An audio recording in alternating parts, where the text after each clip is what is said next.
Attitude reflects leadership bye लियो हैम्बलिन।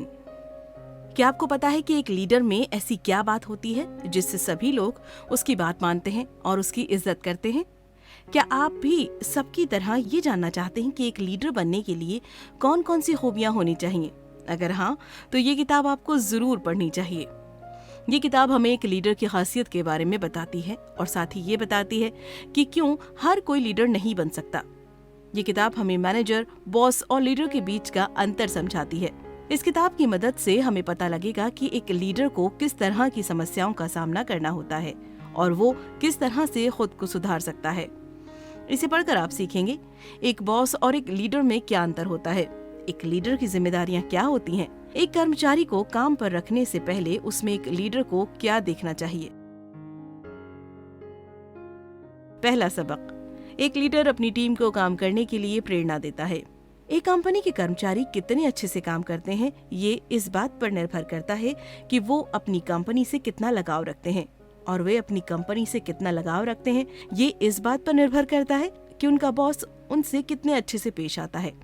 जब एक boss अपने कर्मचारियों से अच्छे से बात नहीं करता तो कर्मचारी मजबूरी में सिर्फ पैसों के लिए काम करने लगते हैं और ऐसे में वे काम सिर्फ इतना करते हैं जिससे उन्हें काम से निकाला ना जाए।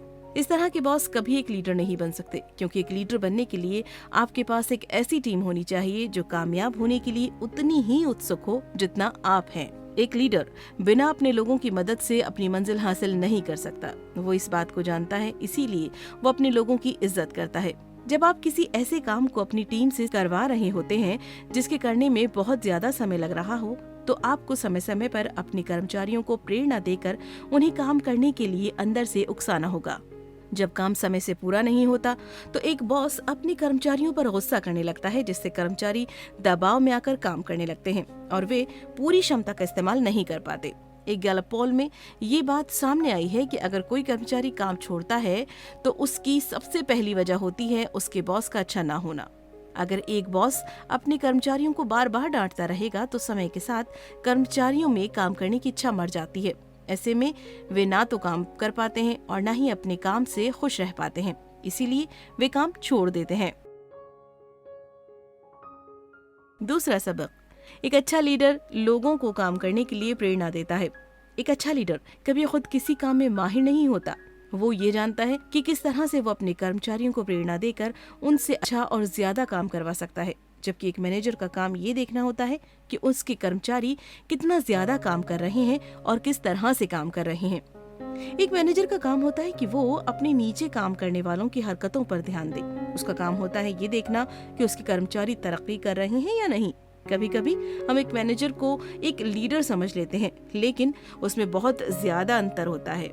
एक मैनेजर का काम होता है ये देखना कि उसकी टीम कितना अच्छा काम कर रही है और उसे कितना अच्छा काम करना चाहिए। अगर उसे लगे कि उसकी टीम अच्छे से काम नहीं कर पा रही है तो वो उसकी वजह जानने की कोशिश करता है। उन्हें कहाँ पर समस्या आ रही है वो समस्या को पहचान कर उसे ठीक कर देता है, जिससे उसकी टीम फिर से अच्छे से काम करने लगती है। एक मैनेजर या एक बॉस एक कर्मचारी ही होते हैं जिनका काम बाकी के कर्मचारियों पर ध्यान देना होता है। वे एक लीडर हों ये जरूरी नहीं, लेकिन अगर एक लीडर एक अच्छा मैनेजर भी है तो इससे अच्छी बात हो ही नहीं सकती। एक लीडर का काम होता है अपने लोगों को ज्यादा कामयाबी हासिल करने के लिए उकसाना, ताकि वे मंजिल को पहचान कर उसके लिए समर्पित होकर काम करना शुरू कर सकें। इसके बाद एक मैनेजर आता है जो ये देखता है कि वो अच्छे से काम कर रहे हैं या नहीं। अगर नहीं कर रहे हैं तो क्यों नहीं कर रहे हैं। लीडर बनने के लिए एक व्यक्ति के अंदर उसकी काबिलियत होनी चाहिए कि वो लोगों को उनकी काबिलियत का एहसास दिला सके। एक बॉस या एक मैनेजर ऐसा नहीं कर पाता, इसीलिए वो एक लीडर नहीं है। तीसरा सबक, एक लीडर बनने के लिए आपको फैसले लेने होंगे और कदम उठाने होंगे। अक्सर ही एक लीडर को मुश्किल फैसले लेने पड़ते हैं। ऐसा करके वो दिखा सकता है कि वो एक लीडर है और उसमें मुश्किल वक्त में मुश्किल लेकिन सही फैसले लेने आते हैं। एक बार आपको अपने फैसले पर पूरा भरोसा हो जाए तो आप उस पर डटे रहिए।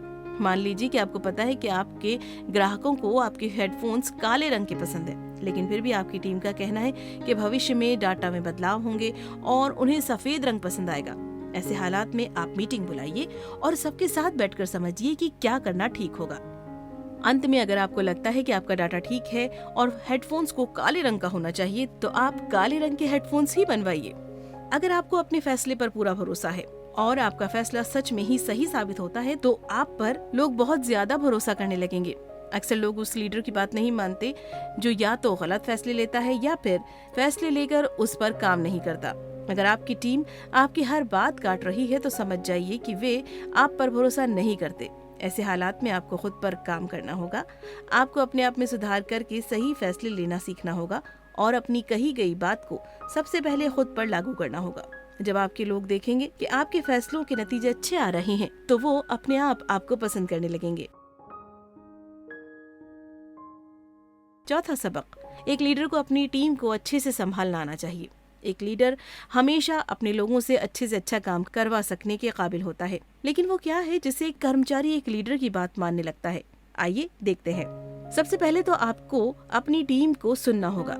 जब आप अपनी टीम की बातों को ध्यान से सुनेंगे तो उन्हें लगेगा कि उनके विचार भी मायने रखते हैं और इस तरह से वो अलग अलग तरह के आइडियाज आपके लिए खोज कर लाते रहेंगे। एक लीडर जरूरत पड़ने पर अपने कर्मचारी के आइडिया को अपना बता सकता है। एक लीडर को अपनी टीम की इज्जत करनी चाहिए। अगर आप उन्हें वो सम्मान देंगे और उनका ख्याल रखेंगे तो वो आपकी बात मानेंगे। उनके साथ ही ईमानदारी दिखाइए, वो भी आपके साथ ईमानदार रहेंगे। लेकिन कभी कभी आपके लोग गलती कर बैठेंगे। कभी कभी हालात ऐसे होंगे कि आप चाहकर भी उन्हें डांटने से या उन्हें उनकी कमियां बताने से खुद को नहीं रोक पाएंगे। ऐसे हालात में आपको ये सीखना होगा कि किस तरह से आप ये काम कर सकते हैं जिससे उन्हें इस बात का बुरा न लगे और वो आपकी बात समझे। इसके लिए आप सबसे पहले ये भूल जाइए कि आपके कर्मचारी ने कोई गलती की है। आप ये याद रखिए कि किस तरह से वो कर्मचारी उस गलती से सीख ले सकता है ताकि वो गलती फिर से ना हो। अगर आप उनकी गलती के लिए उन्हें फटकारते रहेंगे तो समय के साथ वो आपकी इज्जत करना बंद कर देंगे। ऐसे में आप एक लीडर न बनकर एक बॉस बन जाएंगे। याद रखिए कि एक लीडर के अंदर ये काबिलियत होती है कि वो अपने कर्मचारियों को प्रेरित कर सके। पांचवा सबक, एक अच्छी टीम बनाने के लिए एक अच्छे लीडर का होना बहुत जरूरी है। एक अच्छा लीडर हमेशा अच्छे कर्मचारियों को चुनता है क्योंकि वो जानता है कि एक अच्छा कर्मचारी ही उनके बिजनेस को आगे लेकर जा सकता है। वो अपने कर्मचारियों की इज्जत करता है और उनका ख्याल रख सकता है। बहुत से लोग कर्मचारियों को सिर्फ एक खास काम के पूरा होने तक रखते हैं। जब उनका काम पूरा हो जाता है तो वो अपने कर्मचारियों को निकाल देते हैं। ऐसा करने पर उनके पास सिर्फ ऐसे कर्मचारी रह जाते हैं जिन्हें सिर्फ पैसों से मतलब होता है।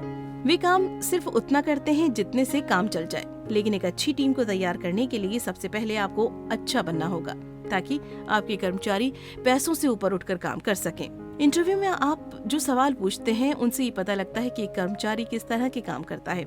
आप उन्हें कुछ समस्याएं दीजिए और उनसे पूछिए कि किस तरह से वो इस समस्या को सुलझाएंगे। वो जो भी जवाब देंगे उससे आपको पता लगेगा कि वो कितना अच्छा काम कर सकते हैं। इसके बाद आप अपने कर्मचारियों में काम से लगाव पैदा करने के लिए काम पूरा हो जाने के बाद उन्हें कुछ इनाम दीजिए।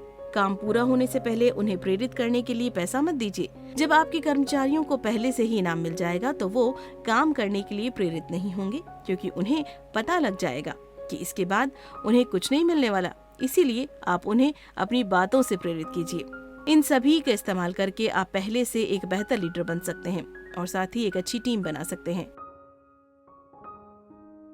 कुल मिलाकर एक लीडर वो होता है जिसकी वजह से एक टीम में काम करने का और कुछ हासिल करने का उत्साह होता है। वो अपनी टीम से काम करवाना जानता है। एक लीडर को जरूरत पड़ने पर मुश्किल फैसले लेने आना चाहिए और साथ ही अपने कर्मचारियों की गलतियों को भी एक अच्छे तरीके से संभालना आना चाहिए। क्या करें? स्वार्थी होना अच्छा है। बिजनेस करना कोई आसान काम नहीं है। एक टीम को संभालने के लिए आपको अलग अलग लोगों को फोन लगाना होगा। अगर आपको लगता है कि आपके एक फैसले से बिजनेस का फायदा होगा लेकिन कर्मचारियों का नुकसान होगा तो उस फैसले को ले लीजिए। आप अपने फैसले लेने की वजह को सभी को समझा दीजिए और फिर अपने प्लान के हिसाब से काम कीजिए।